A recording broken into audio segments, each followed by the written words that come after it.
कि आप ये मत समझिए कि हर कोई श्री कृष्ण की प्राप्ति कर सकता है या श्री कृष्ण की प्राप्ति करना आसान है।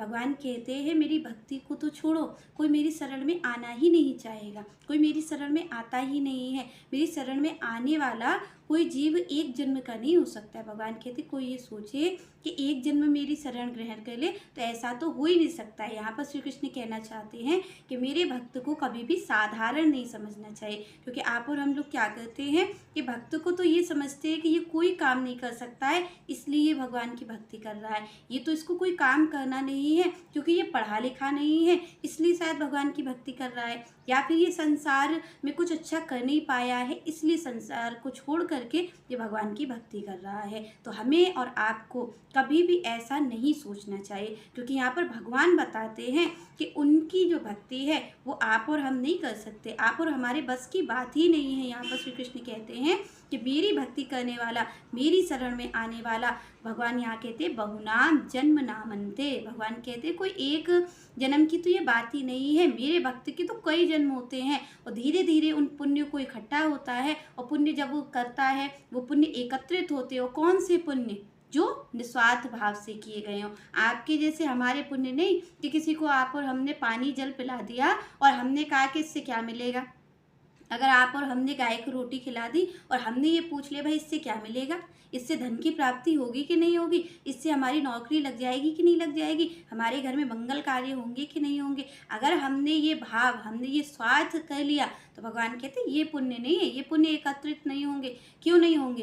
क्योंकि एकत्रित होंगे कहाँ से? आपने पुण्य किया और आपने तुरंत ही उसके बदले कुछ ले लिया तो फिर पुण्य एकत्रित का एकत्रित तो वो चीज़ होती है ना जो खर्च ना की गई हो, और आप और हम तो तुरंत कमाते हैं और तुरंत खर्च करते हैं। वैसे तो हम पुण्य करते ही नहीं हैं, पर अगर हम पुण्य कर भी लें, भगवान का नाम जप कर भी लें, थोड़ी बहुत पूजा वगैरह कर भी लें, किसी की सेवा कर भी लें, तो उसके बदले तो आप और हमें तुरंत फल की जरूरत होती है ना। हम कहते हैं भाई इसका फल क्या मिलेगा, तो हमारी बुद्धि तो फल में ही लटकी रहती है। तो भगवान कहते हैं ये पुण्य एकत्रित नहीं हो सकते। क्यों?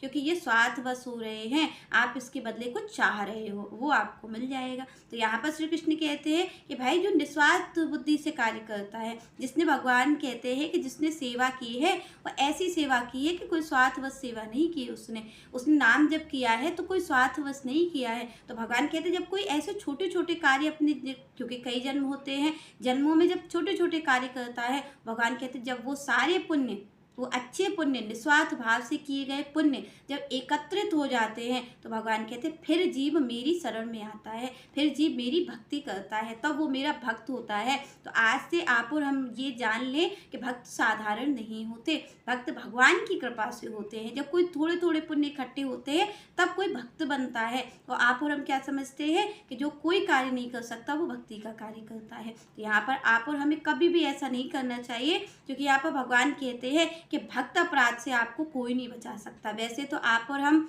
देखते हैं कि अगर कोई भगवान के प्रति हमारा अपराध हो जाता है तो हम भगवान से माफ़ी मांग लेते हैं और वो हमें माफ़ कर देते हैं। पर अगर संत अपराध आपसे और हमसे हो जाए, भक्त अपराध आप और हमसे हो जाए, तो यहाँ पर भगवान भी कहते हैं कि मैं कुछ नहीं कर सकता हूँ। आप ये सोचो कि आप भक्त का अपराध कर दो, आप संत का अपराध कर दो, तो आपको भगवान भी नहीं बचा सकते, वो भी आपको अपनी शरण नहीं देंगे। इसका जो अपराध का जो दंड है वो आपको और हमें भुगतना ही पड़ेगा। तो आपको और हमें एक चीज़ ध्यान रखनी चाहिए कि कभी भी हमें संत अपराध और भक्त अपराध नहीं करना है, और ये कार्य आप और हम निरंतर करते हैं आपके हमारे जीवन में।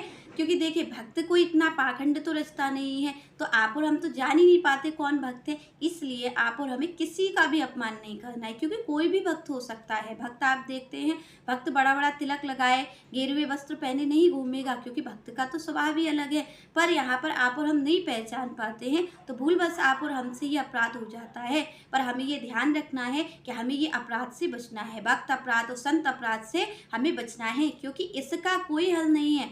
आप और हम जानते हैं कि भाई अगर हमने किसी का अपराध कर दिया तो गए गंगा जी नहाए तो हमारा वो अपराध दूर हो गया। हमने किसी का अपराध कर दिया तो हमने कुछ पुण्य कर लिए, हमने यज्ञ कर लिए, हमने दान दे लिया, तो आपका वो दूर हो गया दंड। पर देखिए अगर भक्त का अपराध हो गया, संत का अपराध हो गया, तो इसकी कोई ऐसी व्यवस्था नहीं है कि आप और हम इसे दूर कर सकें। तो यहाँ पर श्री कृष्ण कहते हैं कि मेरा भक्त बनना सहज नहीं है, कोई मेरा भक्त नहीं बन सकता है। मेरे भक्त के लिए बड़े पुण्य इकट्ठे होने चाहिए, बहुत सारे जन्म होते हैं, जब वो पुण्य इकट्ठे होते तब कोई मेरी शरण में आता है, तब कोई मेरी भक्ति करता है